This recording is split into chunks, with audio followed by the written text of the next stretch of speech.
Bonsoir, bienvenue sur Dialogue avec.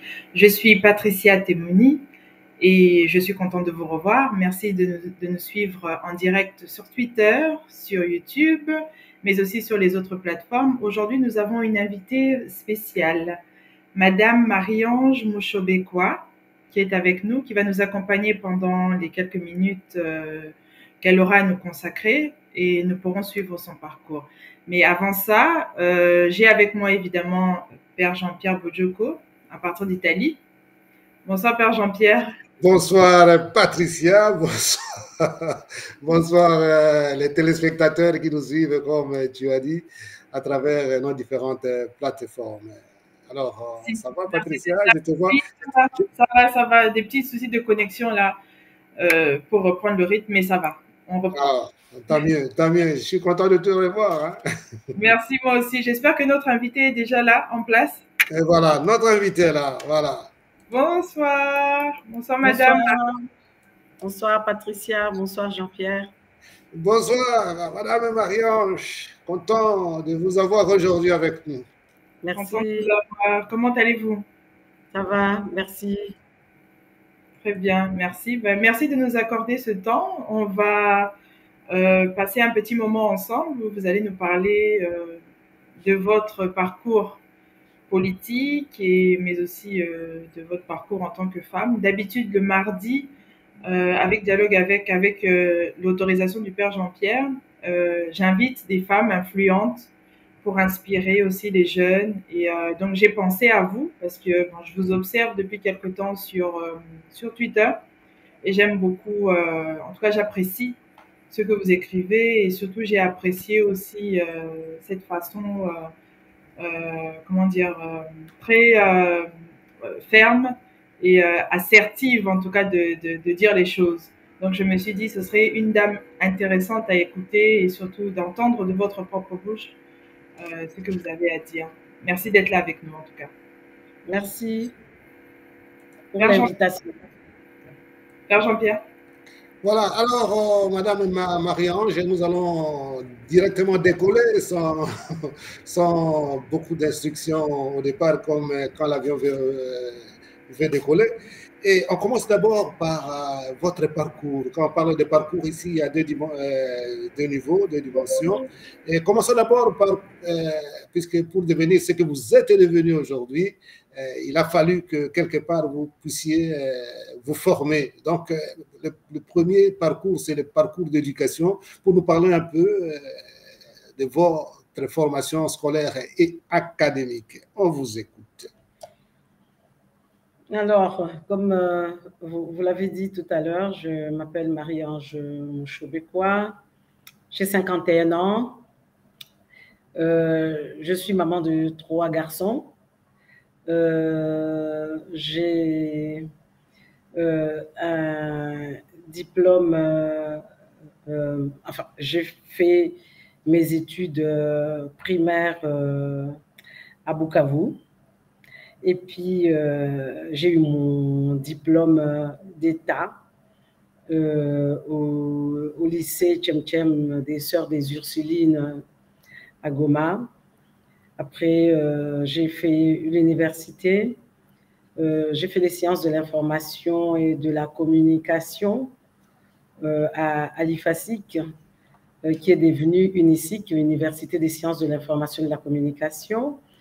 Et puis, en master, j'ai fait les relations internationales. Actuellement, je suis étudiante en droit à l'Université protestante du Congo. Je suis en 2e année de droit. J'espère… Quand vous parlez de 2e année de droit, c'est déjà au niveau de licence ou bien encore le premier cycle? Le premier cycle, c'est-à-dire dans 3 ans, j'aurai achevé les 5 années nécessaires pour devenir avocat. Ah, Je vous vais avez faire, opté pour devenir avocate au lieu d'être magistrate, par exemple. à mon âge, on ne peut plus devenir magistrat. Ah bon, ça, je ne savais pas. C'est tard à 50 ans. Mais bon, moi, je vais faire le droit Pour nous international défendre. pénal. Et voilà. Donc, voilà, c'est ça, si vous voulez, par rapport à mon parcours scolaire et académique. Waouh. Alors, nous savons maintenant que nous avons affaire à une future avocate pénale. Quand nous aurons des problèmes, je ne veux pas prononcer le mot, sinon les gens vont croire que j'imite quelqu'un. Quand nous aurons des problèmes pénaux. Alors, nous savons déjà que nous avons une avocate. Alors, parcours maintenant, laissons d'abord le droit, hein, ça va, vous n'avez pas encore fini, vous êtes étudiante, c'est bien, hein, bah, non, félicitations d'abord pour ça. Maintenant, parcours professionnel, quand vous avez fini ce qui est devenu maintenant UNICIC, donc Oui. IFACIC, alors, vous avez quand même commencé à travailler. Alors, c'est là où les choses vont devenir un peu plus intéressantes aussi. Alors, parcours professionnel. J'ai commencé à travailler tôt. Hein. Moi, j'étais en deuxième graduat lorsque j'ai commencé à travailler. Hein. Waouh. J'ai commencé comme stagiaire à TKM, Télékin Malébo, qui à l'époque était une grande chaîne de télévision. J'ai commencé d'abord comme simple reporter et je souligne que c'était au moment où le Zaïre était en période de turbulence, hein, où la rébellion de l'AFDEL venait de commencer dans le Kivu. Donc moi, je travaillais ici à TKM comme reporter. Une année après, je serai retenue comme présentatrice du journal télévisé. Là, on est déjà en 97, hein, au lendemain de la chute du régime du président Mobutu. Donc, je vais évoluer à TKM comme présentatrice.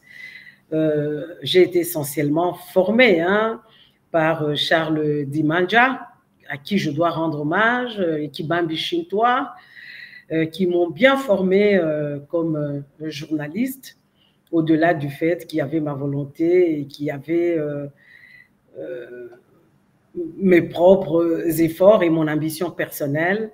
Donc, ces deux personnes m'ont tenu la main et m'ont accompagnée et qui reste pour ma génération une référence dans le monde médiatique congolais. Alors, en juillet 1999, j'ai créé mon émission À cœur ouvert, cette émission qui recevait toutes les grandes personnalités politiques La qui ont crème. mené, oui, l'histoire de notre pays. En tout cas, j'ai eu le privilège d'interviewer presque tous les grands de ce pays, je dirais 95% de ceux qui ont marqué l'histoire de notre pays, de l'indépendance jusqu'au moment où j'ai quitté la télévision, il y a 12 ans. Donc, j'ai animé cette émission jusqu'en décembre 2013. Et puis, j'ai démissionné, j'ai quitté la télévision, mais j'ai beaucoup aimé tout le temps que j'ai passé à la télévision comme journaliste. J'ai beaucoup appris, je me suis beaucoup cultivée, j'ai tissé un grand réseau professionnel et j'ai appris pas mal de choses sur notre pays. J'ai beaucoup voyagé à l'intérieur du pays, dans le Congo profond, et cela m'a beaucoup servi lorsque je me suis vraiment lancée en politique.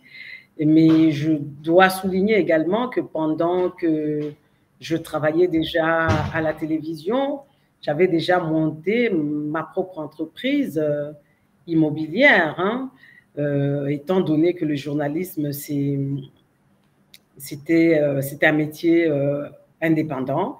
Donc, j'étais en même temps femme entrepreneur et donc j'avais déjà d'autres activités génératrices de revenus. Et puis, je travaillais en même temps comme consultante euh, en communication institutionnelle et communication politique.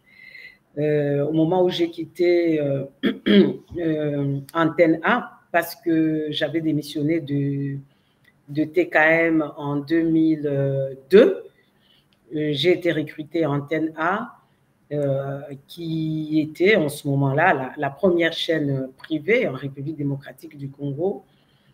J'ai quitté donc Antenne A en décembre 2013 et j'étais rédactrice en chef.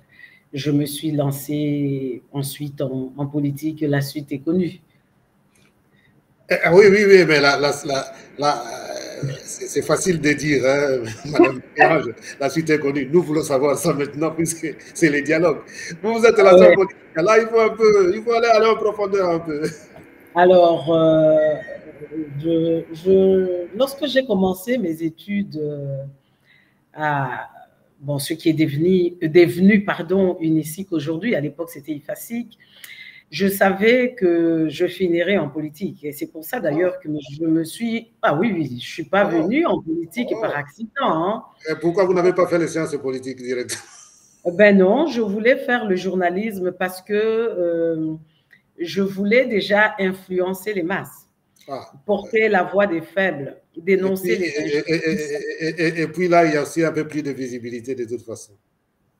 Bon, ce n'était pas forcément par rapport à la visibilité, mais par rapport à l'influence. Donc, il y a nuance entre visibilité et nuance. Pardon, visibilité et influence. Moi, je voulais influencer, parler des choses qui n'allaient pas, être la voix des sans-voix, contribuer au changement. Et je me disais que lorsque je totaliserai 40 ans, je vais quitter la télévision pour faire la politique. Pourquoi? Alors maintenant, Madame Marie-Ange, nous avons commencé la politique maintenant. Oui,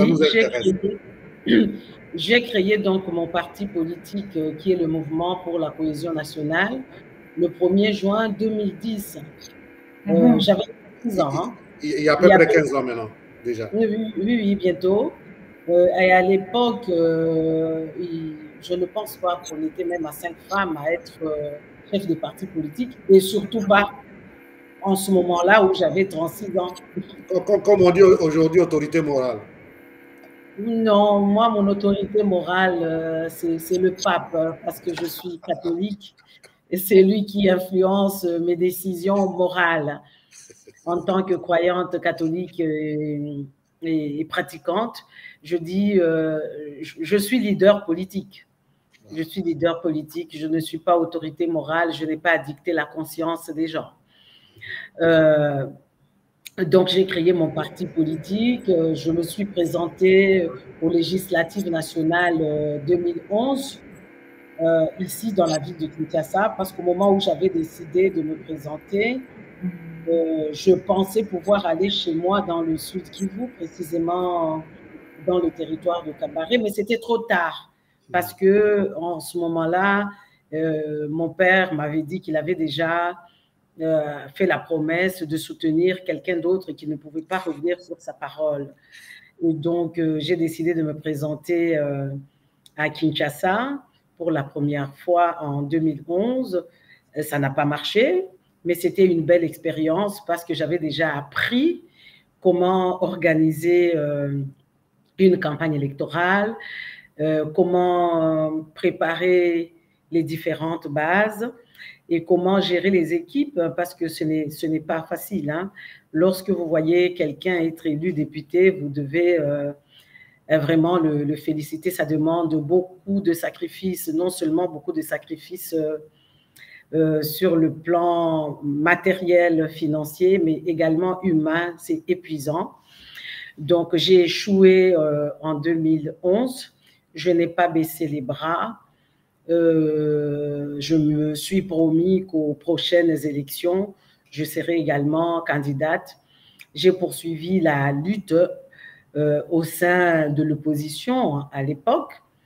Et donc, en 2013, comme je vous ai dit, j'ai formellement démissionné d'Antenne A parce que je ne pouvais plus exercer comme journaliste en dirigeant un parti politique. Je ne pouvais pas être juge et partie en même temps. J'avais décidé donc de quitter le journalisme et la télévision. Je me suis totalement consacrée à mon parti politique. Lorsque, à l'époque, le président Joseph Kabila avait décidé d'initier les concertations nationales en 2013, j'étais invitée comme chef de parti politique aux concertations nationales. J'y ai participé activement. À l'issue de ces concertations, en 2014, il y avait eu un gouvernement d'ouverture auquel je n'avais pas participé et j'ai poursuivi la lutte au sein de l'opposition.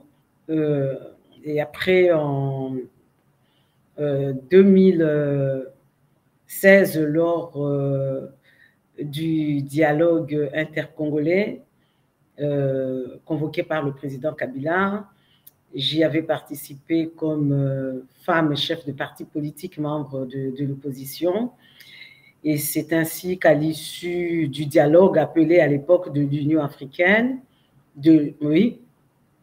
le 19 décembre 2016, le jour de mon anniversaire, le jour de mes 43 ans, j'avais été nommée ministre des Droits humains. Waouh, quel beau cadeau de la vie. Voilà. Donc, j'ai été ministre des Droits humains pendant 3 ans et demi. Alors, voilà. Nous allons plutôt approfondir avec des questions pour ne pas vous laisser seul, sinon ce n'est plus les dialogues, ça devient les monologues. Alors, je donne d'abord la parole à celle qui nous dirige aujourd'hui. Merci. En fait, j'ai une petite question par rapport à votre parcours, Madame Marie-Ange Mouchébékwa. Je voulais savoir, vous avez dit tout à l'heure quelque chose de pertinent, c'est-à-dire que vous ne prenez pas comme autorité morale, vous vous considérez pas comme une autorité morale pour votre parti politique, mais j'aimerais savoir quelles ont été vos inspirations. Qu'est-ce qui vous a inspiré personnellement à entrer en politique et à avoir cette ambition-là qui était rare à l'époque au Congo? Ben, écoutez, déjà, moi, à l'époque, je regardais beaucoup la télévision. J'étais adolescente au moment de la conférence nationale souveraine et plus tard, j'ai continué en tant que journaliste à suivre la situation politique en République démocratique du Congo et à l'international. Pour la République démocratique du Congo, sans aucun doute, je ne l'ai jamais caché. Moi, j'ai été inspirée par ma maman Zuzi Wambombo Catherine, qui pour moi est un modèle. Et je le lui ai répété plusieurs fois. Je lui dis, je le répète et je le dis comme quoi aimons-nous vivants. Et je préfère lui rendre hommage, lui dire combien je l'admire pendant qu'elle est vivante et que politiquement, c'est une source d'inspiration pour moi. Et puis moi, je dirais plus ou moins, j'ai grandi dans la politique également, au moment où mon père a été élu commissaire du peuple à l'époque. J'avais 8 ans. J'avais 8 ans au moment où je voyais beaucoup de gens à la maison qui se réunissaient autour de mon père pour aller battre campagne. Il a été élu à Bukavu, j'avais 8 ans, commissaire du peuple.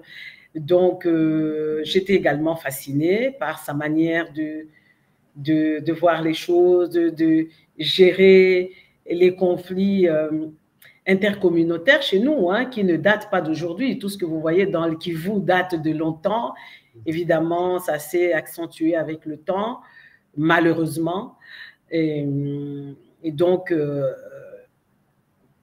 j'ai répondu à votre question, j'espère. Oui, Donc, bien sûr, c'est très inspirant parce que des fois, on entend des personnes parler et puis et souvent les, les gens n'aiment pas trop dire en fait quelles ont été vraiment leur inspiration ou bien les individus ou bien les personnes qui sont déjà passées par ce chemin-là pour les aider, pour les conseiller et tout ça. Et c'est toujours important en tant que femme aussi de savoir qu'on peut être inspiré d'une autre femme politique qui a fait carrière et qui est encore là. Donc, merci. Merci d'avoir répondu à ma question. Père Jean-Pierre, vous avez une question? Oui, oui, évidemment, on n'est qu'au début, hein. Il y en a tellement, puisque quand on écoute Madame Marie-Ange, il y a beaucoup de questions qui viennent en tête. Elle a parlé aussi de son papa qui était en politique, et donc elle est née dans une famille politique, on connaît bien les Mouchobécois, donc ça c'est normal. Mais Madame Marie-Ange, les difficultés, les défis en politique, et ça ne se transmet pas d'un papa à ses enfants.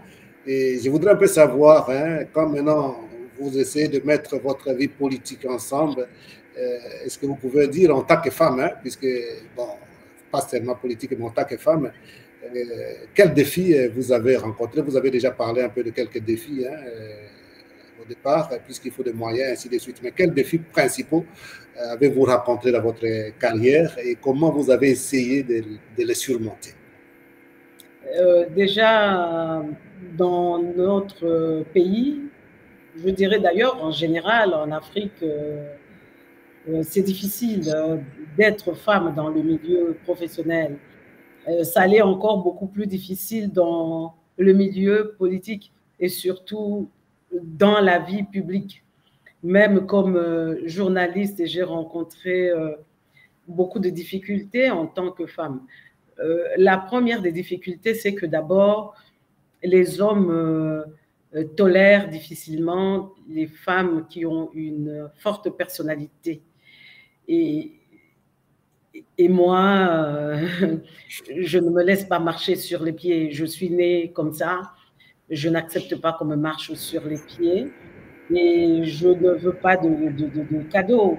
Tout ce que j'ai pu obtenir professionnellement, c'est parce que je l'ai mérité. Personne ne me dira que j'ai pu atteindre tel niveau parce qu'il a été complaisant et que je n'ai pas mérité.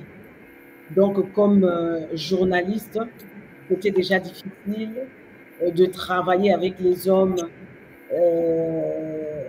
qui souvent n'acceptent pas la contradiction, surtout lorsque la contradiction provient d'une femme, ou n'acceptent pas qu'une femme les dépasse dans le débat. Et puis, une autre difficulté, et c'était la plus difficile au début, c'est que à 23 ans, j'étais déjà sous les projecteurs. Vous imaginez que la vie publique, que ce soit en Afrique, que ce soit en Europe, en Amérique ou ailleurs, la vie publique suscite des rumeurs et des rumeurs souvent fausses et des rumeurs folles et méchantes. Et c'était le plus difficile parce que vous apprenez des choses qu'on dit sur vous que vous n'avez pas faites et qui n'ont rien à voir avec vous, qui n'ont rien à voir avec vos principes, qui n'ont rien à voir avec vos convictions. Et vous êtes obligé d'encaisser parce que vous ne pouvez pas vous mettre chaque fois à vous justifier, sinon vous allez devenir folle. Et lorsque je suis arrivée en politique, j'étais déjà très connue par la classe politique congolaise, étant donné que la plupart des personnalités politiques avaient déjà défilé sur mon plateau d'À cœur ouvert, l'émission que j'animais. Vous portiez déjà aussi un nom connu quand même, hein? Oui, oui, et qui n'était pas sale, hein, parce qu'il ne suffit pas d'avoir un nom Non, connu. ça, je n'ai pas dit. Ça, je n'ai pas dit Non, que non, c'était non, ça. non, non. Je tiens à le préciser en politique. Je pense que j'ai eu un nom connu, mais pas lourd à porter. Parce qu'il y a des gens qui portent des noms connus, mais des noms très lourds à porter.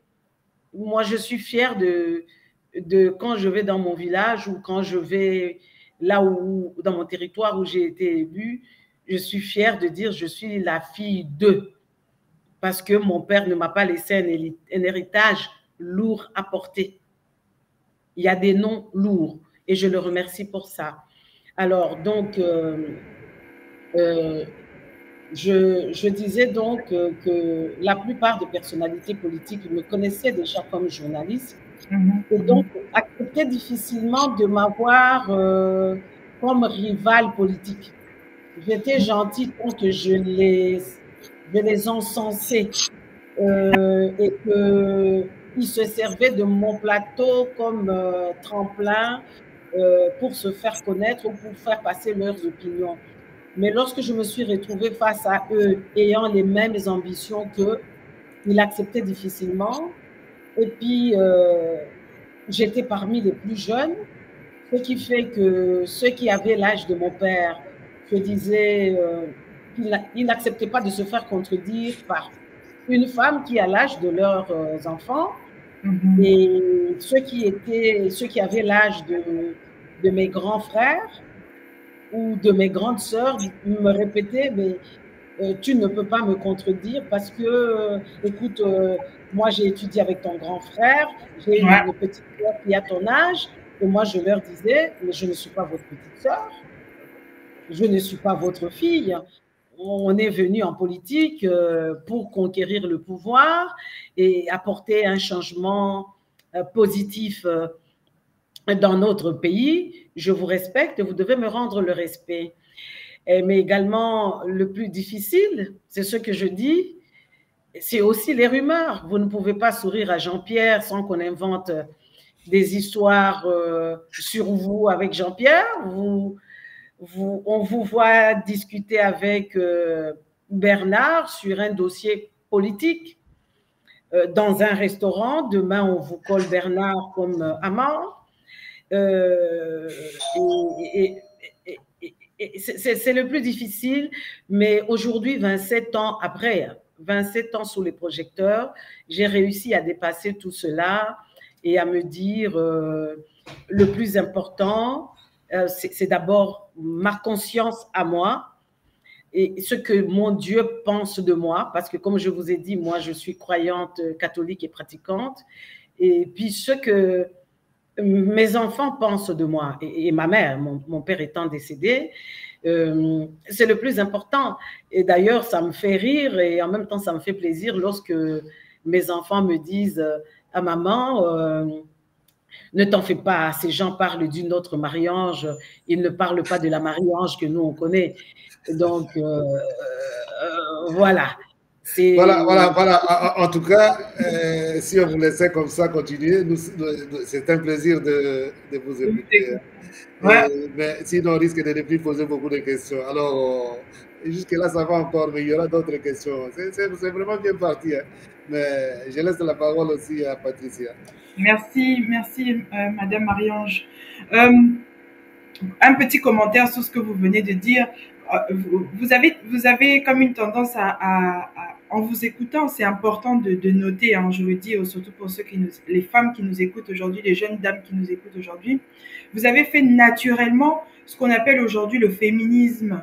Vous voyez les femmes qui revendiquent que non, il faut qu'on fasse la politique, on doit faire ceci, on doit faire cela, nous devons avoir nos quotas en politique. Vous l'avez presque fait naturellement, un féminisme comme ça, là, du faire. Donc, vous vous êtes mis à cet endroit, vous avez dit c'est ce que je vais faire, peu importe ce que les barrières culturelles, peu importe les barrières financières, matérielles, et peu importe ce que les gens vont dire de moi en termes de racontage et tout ça, mais je vais quand même aller le faire et je vais avoir mon parti et je vais avancer comme ça. Et c'est important que je souligne ceci pour les jeunes filles qui nous suivent, c'est qu'il ne faut pas écouter souvent ce que les gens disent.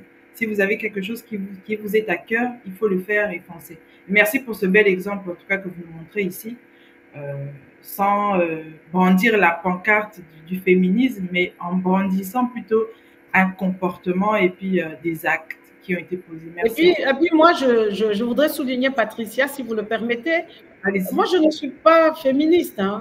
Je n'ai jamais appartenu à une seule association féministe et je ne compte pas le faire à cet âge d'ailleurs. Je ne l'ai jamais fait tout simplement parce que j'estime que tout ce que je veux obtenir, je dois l'obtenir par l'effort, par la lutte, par les sacrifices et je ne demande pas qu'on me donne des cadeaux parce que je suis femme. Merci. Je ne veux pas. Femme, je ne le suis qu'à la maison. Je suis femme que dans la famille. Lorsque j'arrive dans le milieu politique et dans le milieu professionnel, bien sûr, je suis un être humain de sexe féminin et fier de l'être, mais je ne demande pas de cadeaux parce que je suis une femme. Je ne suis femme qu'à la maison. Merci, c'est important. Voilà. Merci, oui. Merci pour ça, c'est très important. Alors, Madame Marie-Ange, votre parti politique Mouvement pour la cohésion nationale fait partie d'un grand ensemble, Front commun pour le Congo, FCC. Est-ce que la coalition FCC-CACH, comme vous l'avez vécu au début du premier mandat du président Félix Tshisekedi, a été pour vous une incidence politique, puisqu'on a vu un petit peu les choses qui se sont passées? Est-ce que vous pouvez nous en parler un petit peu? Quel a été votre rôle pendant cette période-là et surtout quel est votre rôle aussi, j'aimerais aussi un peu savoir, quel est votre rôle et vos responsabilités au sein du FCC? Bon, lorsque le président Joseph Kabila est arrivé fin mandat et qu'il a quitté le pouvoir, j'étais encore ministre des Droits de l'Homme. Il a fait la passation de pouvoir avec son successeur, le président Félix Tshisekedi, le 24 janvier 2019. Je suis restée au gouvernement jusqu'à fin septembre 2019. Donc, j'ai passé 9 mois au gouvernement avec le président Félix Tshisekedi, qui avait pris 9 mois justement dans le cadre de la coalition FCC-CACH pour mettre en place son gouvernement. Donc, j'ai travaillé avec les deux, donc 3 ans avec le président Kabila et presque 3 ans et 9 mois avec le président Tshisekedi. J'étais ministre des Droits humains, ministre de la République. Je servais la République sous le leadership du président de la République en fonction. Et je garde des très, très, très bons souvenirs, quoique extrêmement difficiles, de mon passage au ministère des Droits humains, mais c'était une très, très, très belle expérience pour moi. Et je pense que j'ai pu servir mon pays dans la mesure du possible, que j'ai pu impacter positivement dans ce qui était humainement possible de faire. Puisque lorsqu'on est ministre, on ne dépend pas forcément de soi-même. On a la hiérarchie, il y a le président de la République, il y a le Premier ministre, et puis il y a la solidarité gouvernementale, et tenant compte également du Parlement. Et voilà. Donc, pour l'autre question, vous demandez le rôle que j'ai joué. Au FCC, j'étais au comité stratégique du FCC au moment où le président Tshisekedi a été élu président et investi. Même lorsque il y a eu rupture FCC-CACH, j'étais encore au comité stratégique du FCC. Mais j'étais également déjà députée nationale pour le compte du FCC. à l'Assemblée nationale et il fallait faire un choix.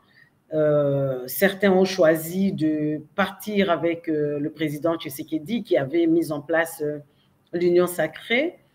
Moi, j'avais fait le choix de rester aux côtés du président Joseph Kabila. Et je suis toujours au cadre du FCC. Je fais partie de l'équipe dirigeante du FCC. Je travaille sous l'autorité de l'ancien ministre Raymond Tshibanda, qui est le représentant du président Joseph Kabila au bureau politique. D'accord. Madame Marie-Ange, ce choix-là ne vous a pas coûté cher en termes de carrière professionnelle et politique? Mais si, c'était un choix extrêmement difficile à faire dans la mesure où, avant que le président Félix Tshisekedi ne soit élu président de la République, j'étais proche de lui et de son épouse, Madame Denise Nyakeru Tshisekedi. On se connaissait politiquement et en privé. Donc, c'était un choix difficile à faire, mais je l'ai fait. Je l'ai fait et je ne regrette rien. Si c'était à refaire, je referais la même chose. J'avais décidé de rester avec le président Joseph Kabila par conviction personnelle.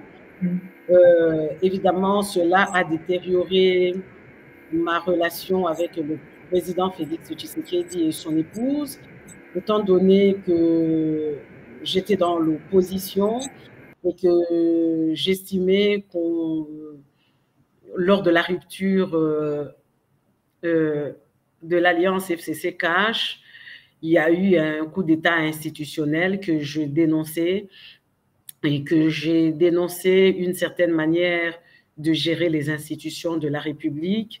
Vous avez dit au début de cet entretien que je suis très active sur Twitter. Et donc, ils ont estimé aussi que certains membres de l'entourage du président de la République, ainsi que de l'ancien président de l'Assemblée nationale, Christophe Mbosso, ont estimé que j'étais très dure dans mes jugements et ils ont interprété mes critiques comme des injures, comme un affront. Donc, ils ont pris la décision injuste, arbitraire, de me retirer mon mandat à l'Assemblée nationale. Justement, Madame Marie-Ange, puisque là, il y a une question que j'avais préparée pour que je la reformule bien déjà, puisque je vois que vous voulez déjà y entrer. Évidemment, vous avez parlé de l'élection de 2011, ça n'a pas marché. Et puis, vous avez été député en 2018, justement.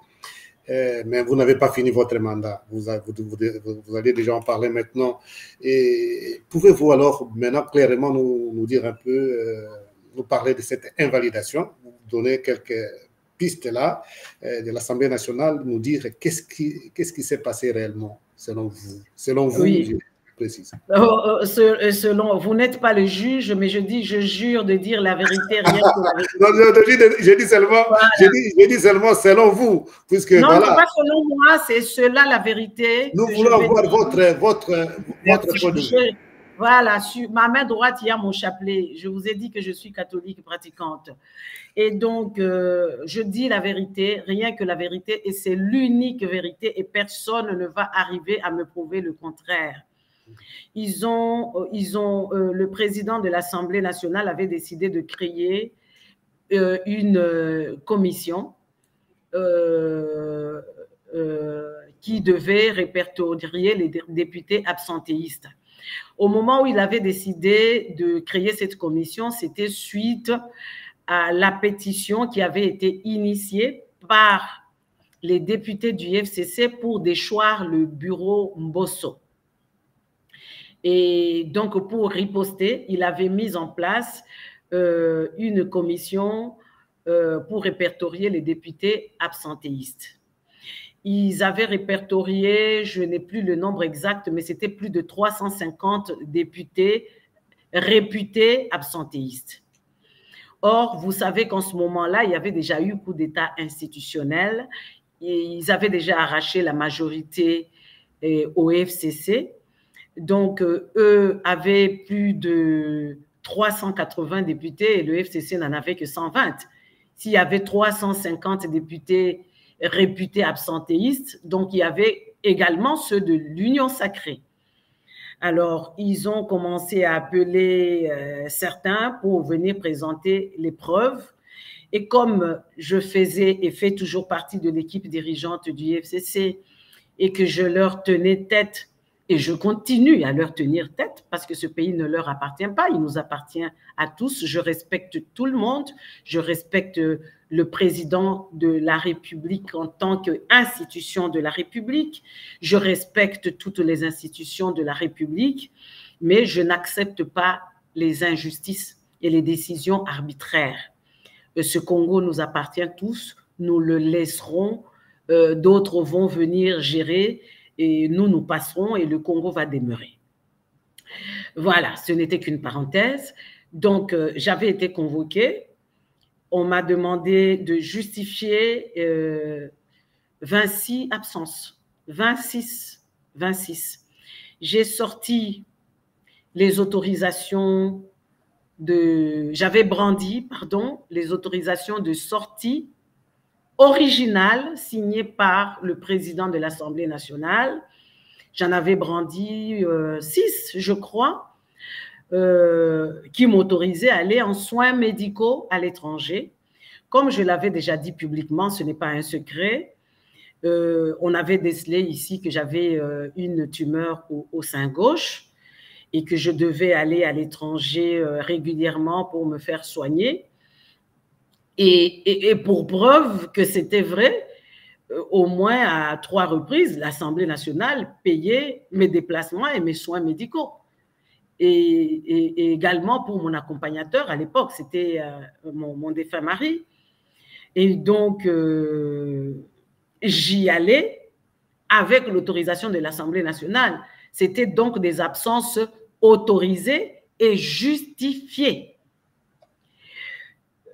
D'autres qui n'avaient ni autorisation de sortie, ni preuve de maladie, n'avaient pas été invalidés parce qu'ils étaient à l'Union sacrée et avaient fait allégeance. Au moment où le rapporteur de la commission qui avait statué sur ce cas lisait la résolution, il s'était arrêté à 3 non. Il s'agissait de l'honorable Henri Mova, l'honorable Papi Nyango et l'honorable Molimba Limba qui était en exil en Australie. Et puis, j'ai oublié un autre nom parce que c'est quand même lointain. Ça date de 3 ans. Et il avait déjà achevé le récit. Quelqu'un s'est levé. Il a écrit mon nom à la main et le lui a communiqué. C'était le député Roger Mwamba qui venait de recevoir un coup de fil de la présidence de la République demandant qu'on puisse m'invalider parce que je l'ai dérangé avec mes tweets. Les gens ont commencé à se confesser. Et c'est comme ça que j'avais été invalidée. Malgré toutes les tentatives de ma part de me faire rétablir dans mes droits, tous les décideurs y étaient opposés. J'avais 2 possibilités où je fais allégeance et je prends l'engagement de me taire, de ne plus tweeter, de ne plus passer à la télévision et à la radio, de ne plus déranger le régime en place et on me réhabilitait, ce que j'avais refusé. Ou alors continuer à parler et on me laissait en dehors du Parlement. Moi, Pardon, j'ai Madame Marie-Ange. Madame Marie-Ange, une petite question, un peu de précision seulement. Quand vous avez dit il y a quelqu'un qui est parti écrit à la main, des choses comme ça, mais vous aviez vu ou bien vous supposez que le Mais mouvement... tout le monde avait vu. La vérité, si je mens, il s'appelle Roger Mwamba, il était député comme moi, qu'il me poursuive en justice pour diffamation. Tous les députés avaient vu. Je ne mens pas, je dis la vérité. Et toutes les personnes que je cite ici, si je mens, qu'elles me poursuivent en justice parce que j'ai des preuves. C'était une décision injuste et arbitraire. On voulait me museler, on voulait me bâillonner, on voulait que j'aille faire allégeance et que je commence à lécher les bottes. J'ai refusé pour ma dignité. Et 3 ans plus tard, je continue à dire non. Personne ne va dicter quoi que ce soit à ma conscience. Je respecte la République, je respecte les autorités de la République, mais ils ne vont pas nous imposer la pensée unique. Et ma lutte a toujours été pacifique. Voilà. Je n'ai supprimé aucun de mes tweets. Aucun. Aucun des tweets que j'ai postés n'a incité ni à la haine ni à la violence. Voilà. Alors, je crois qu'on a compris un peu, hein, comme ma question, on a compris un peu ce qui s'est passé au juste avec des précisions. Et merci beaucoup pour ce récit, puisque c'était quand même important, mais aussi triste, hein, puisque évidemment, moi, je vous lisais, comme on se suit sur Twitter, je me disais, mais qu'est-ce que c'est cette affaire? Et que vous avez même brandi ce que vous venez de dire là, les justifications de vos absences, et surtout pour des raisons de maladie. C'est quand même triste que ça ait fini comme ça. Merci quand même de nous avoir éclairé sur cette affaire. Je donne la parole à Madame Patricia. Merci beaucoup pour cet éclaircissement, Madame Marie-Ange. On va parler un petit peu d'actualité, de l'actualité en République démocratique du Congo. Plusieurs sujets, le problème de sécurité, le problème sécuritaire en tout cas à l'est du pays, mais aussi l'instabilité politique. On a vu que le président Félix Tshisekedi a demandé à ce qu'il y ait des réunions pour organiser ou refaire, je ne sais pas c'est quoi exactement le terme, vous connaissez certainement les termes mieux que moi, mais pour créer une nouvelle cohésion nationale. Un gouvernement d'union nationale. Il y a un gouvernement d'union nationale. Quel est votre regard? Quel regard avez-vous sur la situation politique actuelle en RDC? Je voudrais vous dire qu'à titre personnel, je suis profondément peinée. Je vous ai dit que je suis originaire de Bukavu, du sud Kivu précisément. Je suis très attachée à ma province. J'ai été élue là-bas dans le territoire de Kabaré, chez moi. Mon père repose pour l'éternité dans notre concession familiale à Katana, dans le territoire de Kabaré, au sud Kivu. C'est pour vous dire que mon cœur se trouve là-bas. Tous mes grands-parents paternels et maternels reposent là-bas pour l'éternité. Et mes électeurs se trouvent là-bas.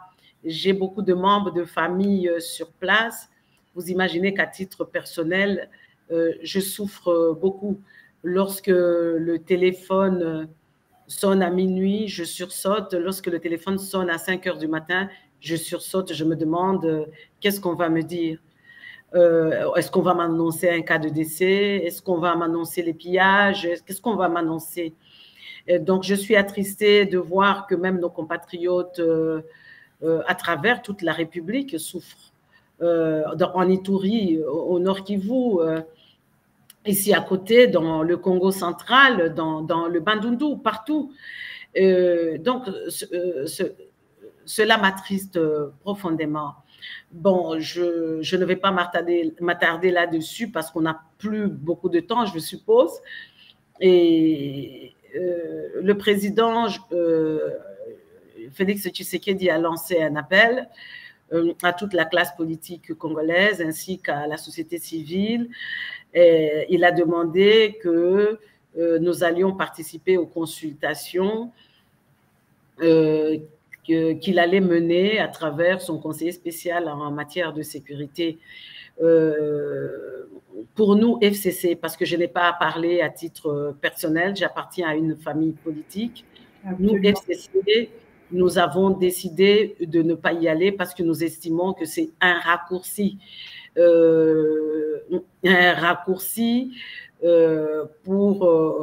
qu'ils pensent utiliser pour régler la crise politique en République démocratique qui est beaucoup plus profonde qu'il le présente. Un gouvernement auquel nous participerions tous ne va pas forcément régler les problèmes profonds. Déjà, si on s'attarde que sur les problèmes de l'Est, ce sont des problèmes complexes auxquels peut-être vous devriez consacrer une émission spéciale de 60 minutes. Je ne saurais pas expliquer tous ces problèmes aujourd'hui, mais je me réfère aux problèmes politiques que nous, FCC, nous dénonçons. Les élections de 2023 ont été mal organisées par une CENI illégitime, par une cour constitutionnelle taillée sur mesure par le régime en place. Nous ne reconnaissons pas ce Parlement. Les députés proclamés élus avaient été nommés par Kadima et son équipe, par la CENI, validés par la Cour constitutionnelle taillée sur mesure par le régime en place. Le Sénat est tout aussi illégitime. Les assemblées provinciales sont illégitimes. Et donc, pour nous, tout ce que le conseiller spécial du président de la République, M. Kolongele Eberande, est en train de faire ne sont que des grimaces. Il est en train de se gargariser avec les membres de l'Union sacrée, se faisant l'illusion que c'est comme ça qu'ils vont créer l'unité nationale. Je tiens à préciser que la paix et l'unité nationale ne se décrètent pas. La paix se construit, la cohésion nationale se construit à travers les actes, à travers les paroles qu'on sort de la bouche. Lorsque les membres du gouvernement, certains membres du gouvernement font des sorties médiatiques et se mettent à s'attaquer à d'autres personnalités politiques, à les insulter, allant jusqu'à défier, jusqu'à remettre en cause leur filiation, cela ne favorise pas la cohésion nationale. Lorsqu'on porte des fausses accusations contre les adversaires politiques, cela ne favorise pas la cohésion nationale.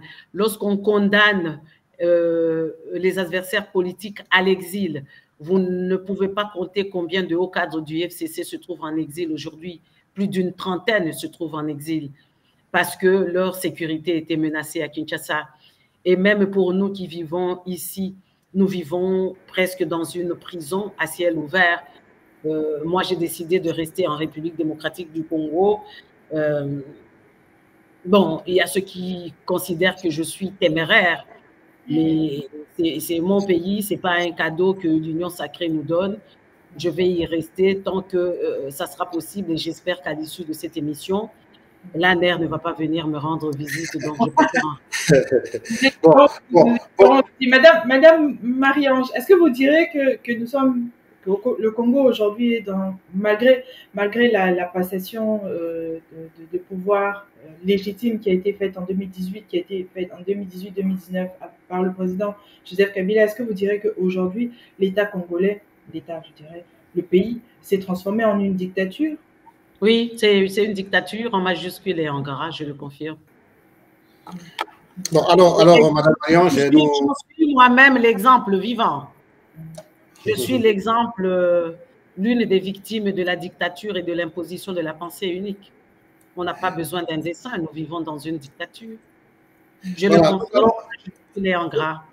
Oui, alors maintenant nous allons essayer un peu d'aller vite, hein, puisque comme vous avez dit, hein, le temps nous fera peut-être défaut, mais nous avons besoin de vous puisque vous dites de bonnes choses. Hein, ce n'est pas chaque jour qu'on vous aura ici, quitte à vous à répondre un peu rapidement pour qu'on puisse essayer d'épuiser de bonnes questions, hein, puisqu'on en a de bonnes. Il y a même quelqu'un qui m'écrit là dans les commentaires sur mon WhatsApp que Marie-Ange cogne. Voilà, c'était un commentaire que je viens de voir là. Alors, ah bon, je ne connais pas. alors Madame Marie-Ange, vous avez fait allusion aux élections. Elles ont toujours été problématiques en République démocratique du Congo, que ce soit avant, pendant et après. Ça pose toujours des problèmes. Ça, c'est depuis longtemps. Bon, malgré cela, comptez-vous, même vous-même, hein, je ne parle pas de votre parti politique, comptez-vous, par exemple, vous présenter prochainement aux élections à tous les niveaux si votre famille politique décide d'y participer, vous, personnellement? Bon, moi, je ne peux pas me détacher de ma famille politique, hein. Je suis au FCC par conviction. Personne ne m'a contraint à y rester ni à mener le combat que je suis en train de mener pour la liberté. Pour nous, nous sommes en train d'exiger qu'il soit mise en place une CENI indépendante et crédible, une cour constitutionnelle qui n'est pas inféodée au pouvoir, et permettre à toutes les forces politiques et sociales de participer aux prochaines élections.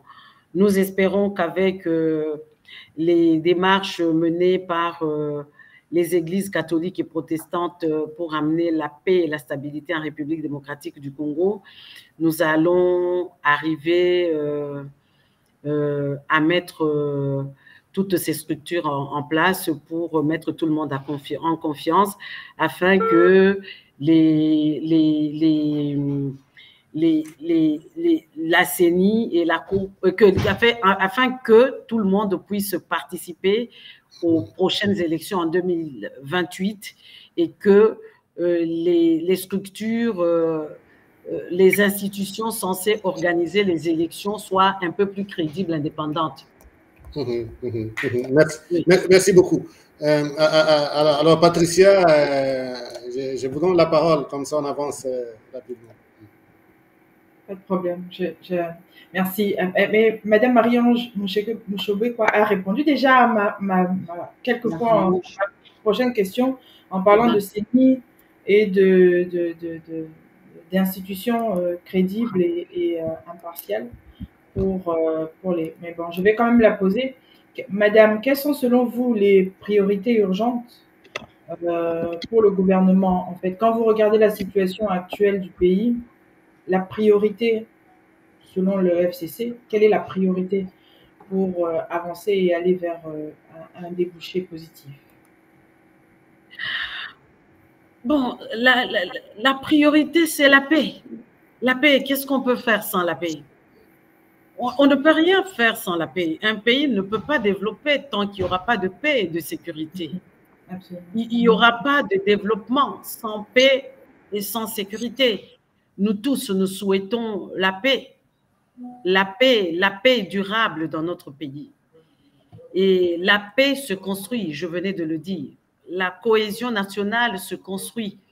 C'est la charge du président de la République. C'est lui le garant du bon fonctionnement des institutions de la République. Il a prêté serment de garantir la paix, la sécurité et l'intégrité territoriale de la République démocratique du Congo. On ne peut pas se faire d'illusions, il n'y aura pas de développement sans la paix et la sécurité. Merci. Mais nous sommes prêts à participer à tous les efforts qui pourraient conduire notre pays vers la paix et la stabilité, mais pas à n'importe quel prix, hein. Nous sommes prêts, mais pas aux compromissions. Voilà. Alors, maintenant, nous allons essayer d'aller vite, mais je vois aussi des réactions pour dire que beaucoup de gens vous suivent et sont contents de ce que vous êtes en train de dire. Je lis aussi un message rapidement avant de poser ma question, et même si vous aviez déjà un peu frôlé la réponse quand vous avez parlé.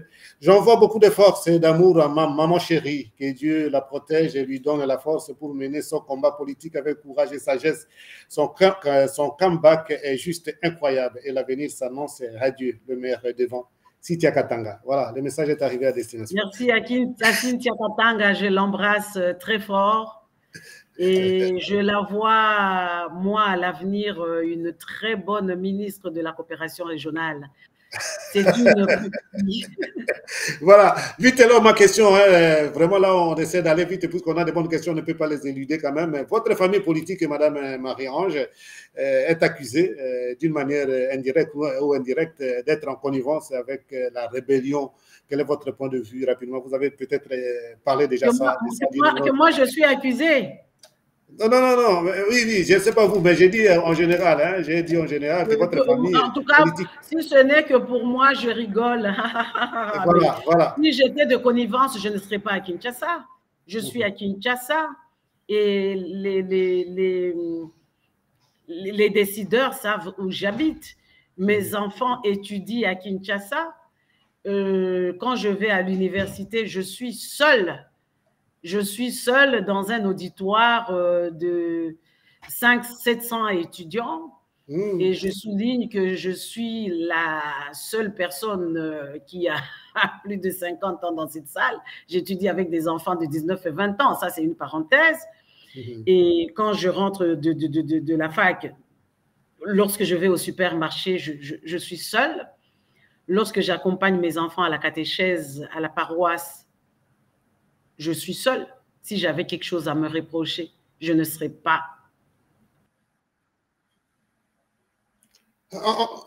Aïe, aïe, aïe, aïe, aïe, aïe, aïe, aïe, aïe, aïe, aïe, aïe, aïe, aïe. Je crois que c'est pas la connexion, ça peut être son ordinateur qui est déchargé. Aïe, aïe, aïe, aïe, aïe. Brusquement, c'est d'être. Oui, c'est vraiment brusquement. On espère que elle va vite nous revenir quand même, sinon ça sera triste qu'on finisse l'émission comme ça. Et c'est très intéressant. On sent que les gens. Alors, Patty, comment est-ce que vous trouvez d'abord en général Madame Marie-Ange Chopécois? Bah, comme je l'ai dit tout à l'heure, hein, je crois que c'est vraiment un personnage politique emblématique dont on parle peu, mais en tant que femme, je pense qu'on pourrait en parler plus et surtout s'en inspirer. Et ça donne des idées aussi comme ça, parfois, pour les personnes comme moi qui aiment écrire, pourquoi ne pas faire un petit pamphlet avec des femmes politiques et leur parcours pour laisser un petit peu une trace pour les jeunes générations qui viennent plus tard, pour savoir que oui, il y a cette catégorie de femmes qui ont fait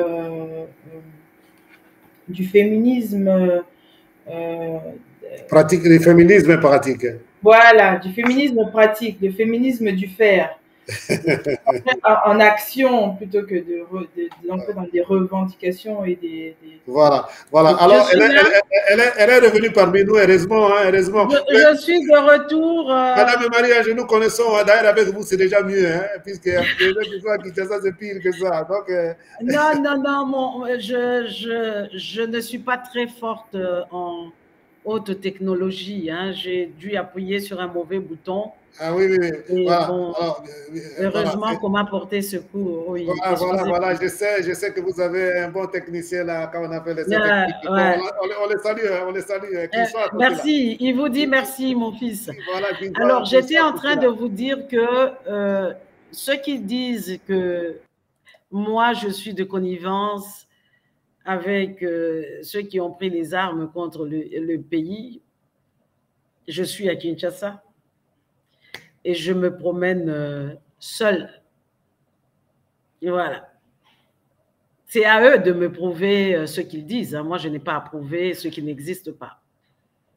Alors, quand vous avez fait encore une excursion dans les études, j'avais tellement de questions, mais j'essaie de ne pas en parler, sinon on va traîner ici, puisque c'est quand même intéressant. Vous nous donnez des points comme ça et qui nous poussent. Je reviendrai hein, quand vous le souhaiterez. Hein. Voilà, mais c'est quand même intéressant l'histoire des études, et là, puisque c'est formidable. Hein. Quelqu'un qui a été journaliste, et puis on va quand même, j'ai une question sur ça, et qui a été ministre, qui est député, mais qui revient aux études.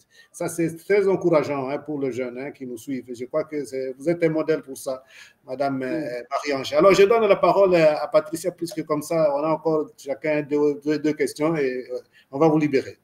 Patrick? Et excusez-moi, j'avais coupé mon micro.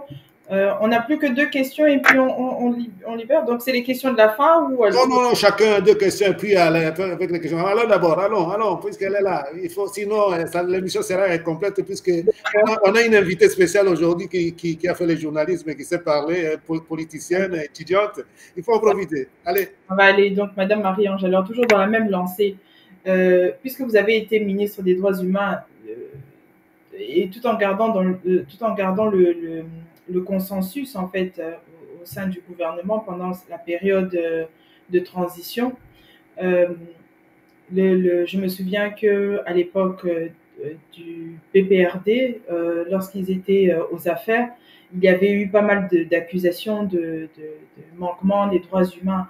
Comment est-ce que vous avez balancé ça, en fait, être en même temps ministre des droits humains et au sein du gouvernement d'un pays qui est accusé tout justement de ne pas respecter les droits humains? Comment vous avez balancé cette...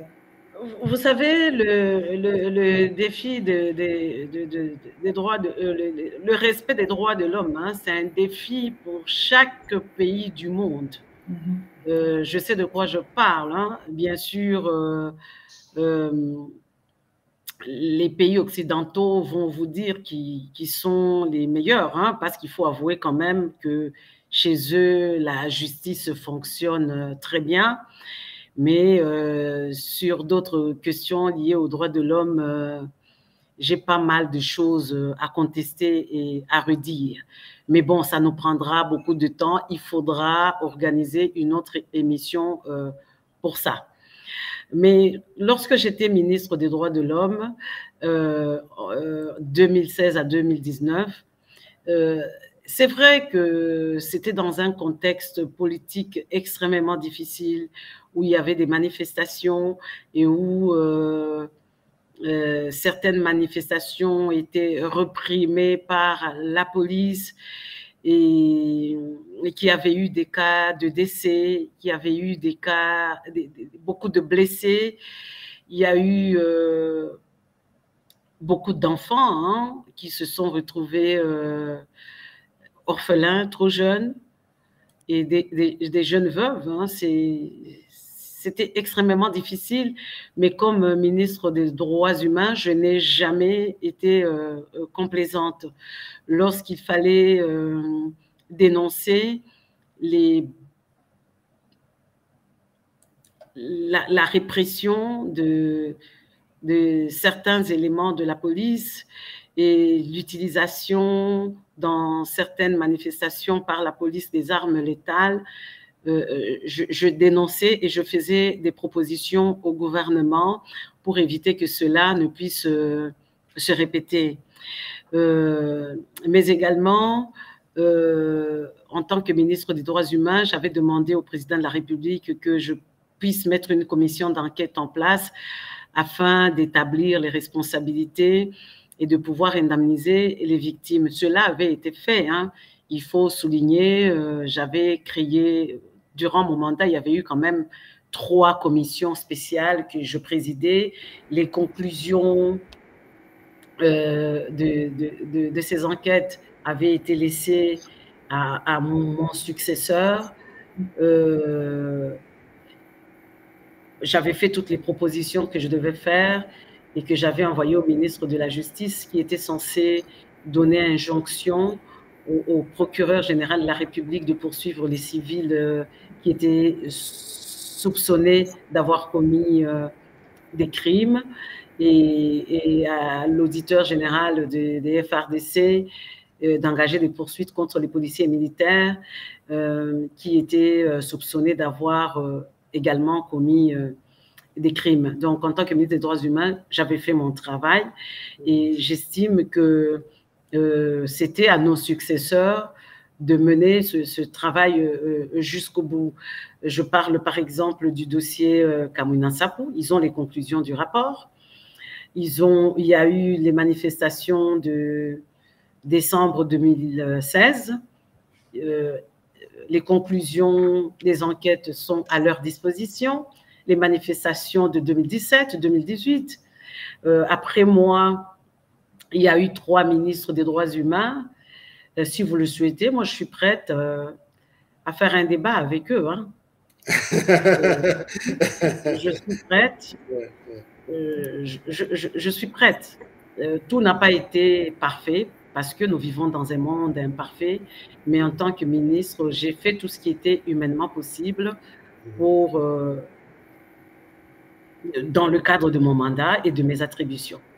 Oui, évidemment, hein, comme vous venez de le dire, de le souligner, hein, ce n'est pas facile d'être ministre des droits humains, puisqu'il y a des fois où ça apparaît comme si vous êtes même un peu contre votre gouvernement, mais on a vu quand même ce que vous Oui, avez oui, oui, et que la population, Jean-Pierre, a souvent tendance à dire, mais vous étiez ministre des droits humains, vous n'aviez pas fait.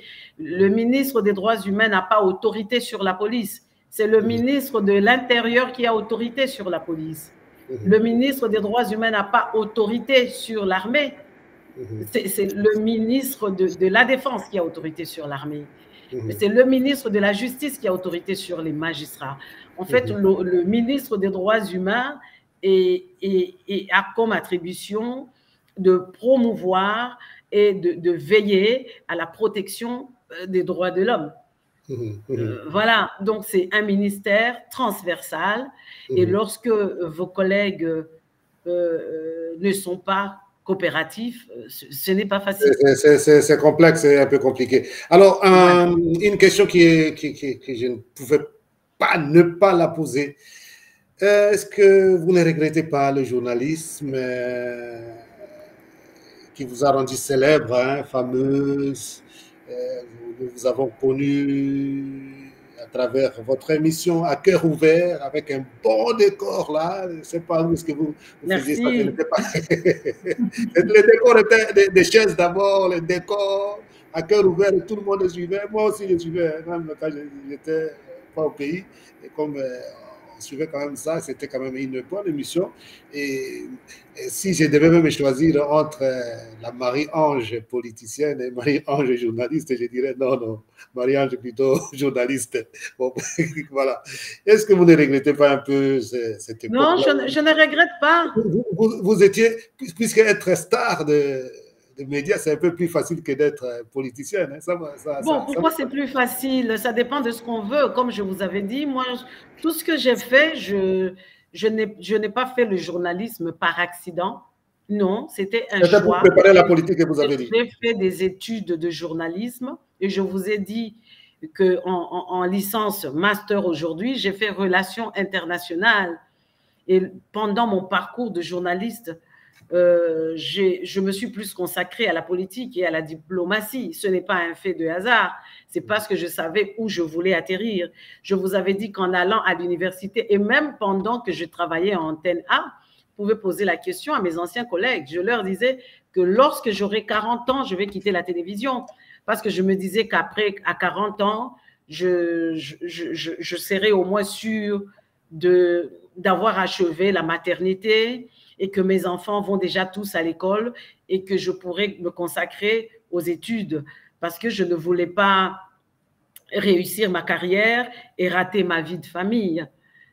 Oui, ça c'est aussi une difficulté des femmes que nous sommes. Alors, donc, faire la politique n'est pas un fait de hasard, c'est un choix mûrement réfléchi et préparé pendant longtemps. Je ne regrette pas. En un mot, vous ne regrettez pas. Hein, je ne regrette pas. Votre à cœur ouvert, bon, tant mieux, tant mieux. Oui. Quand même un peu de nostalgie pour nous qui vous suivions. Hein. Alors, voilà, ça c'est pour vous. Je pourrais vous donner toutes mes vieilles émissions comme ça. C'est différent, Madame Marie-Ange, c'est différent. Bon, tant mieux. Voilà. Alors, quand nous arrivons à des petites questions, ça signifie que nous sommes presque à la fin de l'émission. C'est le moment. Alors, je donne déjà la parole à Patricia, puisque quand nous voulons finir l'émission, il y a toujours de petites questions avec des réponses rapides. Hein. Merci. Voilà. Merci. Alors, Madame Marie-Ange, j'ai deux petites questions que j'ai l'habitude de poser à mes invités. Alors, la première question, c'est si vous étiez un pays, vous seriez lequel? Et la deuxième question, c'est si vous étiez une femme influente, vous seriez laquelle? Je suis une femme influente et je suis Marie-Ange Mouchoubekwa. Excellente réponse, merci. Et si vous étiez un pays, vous voyez lequel? Si Toujours la République démocratique du Congo, malgré les difficultés. Très la bien. République démocratique du Congo. Évidemment. Merci, merci. Merci Patricia, merci Jean-Pierre. Oui, mais moi maintenant, ce sont mes petites questions maintenant qui arrivent. Il ne faut pas nous fuir. Alors, moi c'est facile. C'est le moment des monologues. Nous, on va disparaître, on va laisser Marie-Ange monologuer. Ça signifie Marie-Ange qui va parler à Marie-Ange. 3 choses. La première, Marie-Ange va parler à Marie-Ange de ses qualités. Marie-Ange va parler à Marie-Ange à la 3e personne de ses défauts. Et Marie-Ange qui va, après les défauts, donner des conseils à Marie-Ange.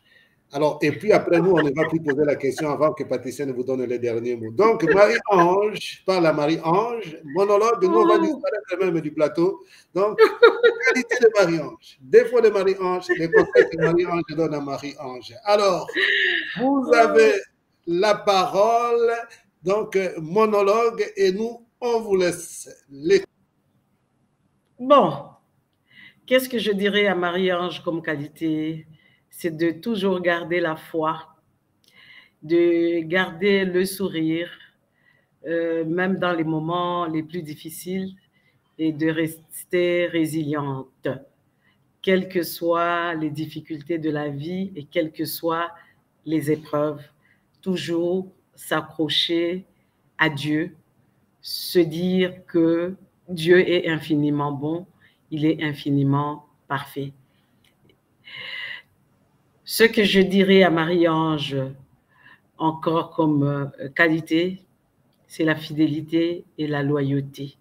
Ne jamais renier ce qu'il y a de meilleur en soi par souci de se faire bien voir. Rester fidèle à ses convictions, loyal envers les personnes qui font confiance en Marie-Ange et de rester une très bonne maman pour ses enfants. Comme défaut, je dirais à Marie-Ange d'être moins intransigeante, moins colérique aussi.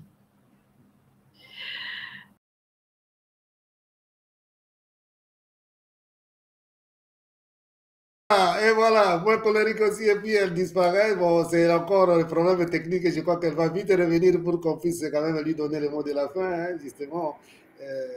C'était génial, c'était super, j'ai beaucoup aimé.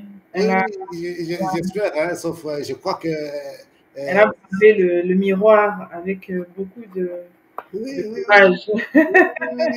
Oui, c'est pas aussi facile que ça et j'espère qu'elle va vite revenir pour qu'on puisse lui donner le mot de la fin. C'est quand même intéressant, hein, le miroir, n'est-ce pas? Tu te rappelles quand toi-même je t'avais mis devant le miroir, mais là, il n'y avait pas, on ne voyait pas, c'était quand on faisait oui, c'était en mode space sur Twitter, n'est-ce pas? En mode space, c'était un peu, tandis qu'ici, c'est en mode visible. Espérons que son technicien est là afin qu'elle puisse vite nous revenir et puis nous allons clôturer l'émission. Et en attendant, nous saluons tous nos spectateurs, téléspectateurs qui sont là, nombreux, surtout sur Twitter, sur aussi YouTube et les autres qui nous suivent aussi à travers TikTok et Instagram. Alors, je ne sais pas si elle va vite revenir, puisque là, il ne lui restait que... Je crois qu'elle avait encore des conseils à se donner. Hein. Est-ce qu'elle avait fini, Patricia? Je pense qu'elle était vers la fin. Là. Elle était vers la fin, elle se donnait des conseils. C'est quand même intéressant hein, quand elle parle d'être moins colérique, c'est qu'elle se connaît bien. Voilà. C'est merveilleux. Et j'espère que notre invité va nous revenir. Hein, et un peu de patience pour nos téléspectateurs. Ce sont des choses qui arrivent, hein, des problèmes techniques. Et ça, on ne peut rien. Et voilà. Alors, un petit mot, Patricia, un petit commentaire. Non, j'aurais juste aimé avoir l'invité pour clôturer, c'est tout. Aïe, aïe, aïe, aïe, aïe, aïe, aïe, il y a des problèmes techniques. Bon, on va attendre 1 ou 2 minutes. Probablement où la connexion est partie, ou puisque j'essaie de voir sur WhatsApp, elle n'est pas en ligne, ou elle a eu des problèmes de connexion, Oui, je pense que c'est disponible. son Wi-Fi est parti, ça c'est quand même triste, mais on a fait quand même l'essentiel Exactement. Exactement. et que je crois que c'est le plus important. Je crois que qu'est-ce qu'on fait? Je te donne puisque je vois là qu'elle n'est même pas connectée. Ça va? Ça doit être un problème, mais nous, je peux te donner la parole pour clôturer l'émission, Patricia. Absolument. Merci, Père Jean-Pierre. Merci pour l'opportunité de participer à ces dialogues avec des importants invités. Et je remercie nos auditeurs. Merci de nous avoir suivis. Nous sommes en direct, comme vous le voyez. Et nous vivons nous gérons les intempestivités. Les imprévus. Les imprévus, comme on peut. Mais bon, merci beaucoup de nous suivre. Et vous pouvez, si vous le souhaitez, évidemment, vous abonner à notre chaîne YouTube Dialogue avec, où vous pouvez revoir les émissions à tout moment, ou sinon demain il y a une rediffusion à partir de 13h, n'est-ce pas? 13h, 14h? Oui, bon, au cours de la journée, de toute façon, ça c'est évident. Oui. Au cours de la journée, il y a une rediffusion sur Twitter, X. Et voilà, donc merci beaucoup et je vous souhaite une très bonne soirée et bonne fin de soirée à vous. En tout cas, au revoir et à très bientôt. On se retrouve vendredi prochain pour une autre édition. Au revoir. Au revoir.